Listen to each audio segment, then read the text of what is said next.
চিংড়ি মাছ সকলেরই কম বেশি ভালো লাগে। এই চিংড়ি মাছ আমরা নানাভাবে তৈরি করে থাকি। আমি একটি চিংড়ি মাছের তরকারি তৈরি করি, যেটা আপনাদের সাথে ভাগ করে নিলে দেখবেন একবার খেয়ে হাত চেটে চেটে খাবেন। তাহলে দেখুন রেসিপিটা। আমি এখানে মিডিয়াম সাইজের গলদা চিংড়ি নিয়ে সেখানে হলুদ আর একটু ভিনিগার, এতে যাদের অ্যালার্জির প্রবলেম থাকে তাদের সুবিধা হবে, আর এটি মাছটিও সফট থাকবে। এরপর নুন এবং পেঁয়াজ গ্রেট করে এর মধ্যে দিয়ে ভালো করে মেখে নেব মাছটা। আমি মাছে দেওয়ার জন্য আলু এবং কুমড়ো বড় বড় টুকরো করে কেটে নিয়েছি, সেটি তেলে একটু ভেজে নেব।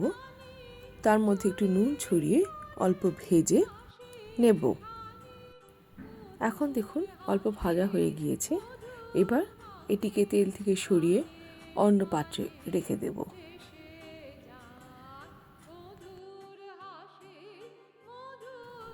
এবার ওই তেলের মধ্যে মাছগুলো দিয়ে হালকা ভেজে নেব।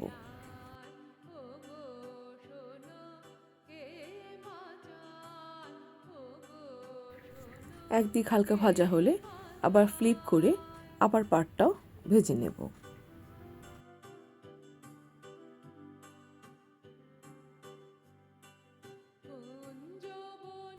এভাবে সব ভাজা হয়ে গেলে এটা সরিয়ে দেব।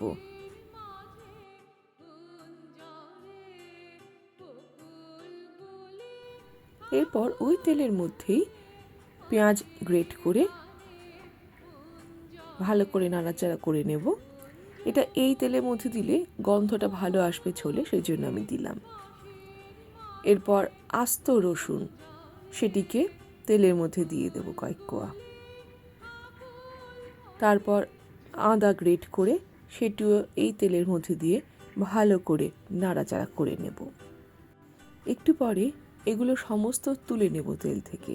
তারপর এটিকে একটি শিলের মধ্যে দিয়ে দেব এবং এর সঙ্গে দেব পোস্ত, মেথি, কালো জিরে, আস্ত জিরে এবং মৌরি, সব একসঙ্গে মিশিয়ে আর একটা কাঁচা লঙ্কা দিয়ে এটা বেটে নেব।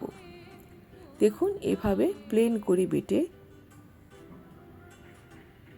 এটিকে তুলে নেব। তারপর লাগবে টমেটো পাল্প। এবার কড়াইতে খানিকটা ঘি দিয়ে এর মধ্যে ওই টমেটো পাল্প, গরম মশলার গুঁড়ো, নুন, লাল লঙ্কার গুঁড়ো, হলুদ, ধনে, এগুলো দিয়ে ওই মিশ্রণটি যেটি বেটে রেখেছিলাম সেগুলো সব দিয়ে ভালো করে নেড়ে চেড়ে একটু জল দিয়ে তার মধ্যে আলু কুমড়ো দিয়ে সিদ্ধ হতে দেব। জল ভালো করে ফুটে আসলে যখন দেখবেন কমে আলু কুমড়ো সিদ্ধ হয়ে গিয়েছে, একেবারে শেষে মাছগুলো দিয়ে ভালো করে নাড়াচাড়া করে নামিয়ে দিলে দেখুন কি দারুণ দেখতে হয়েছে চিংড়ি স্পেশাল রেসিপি।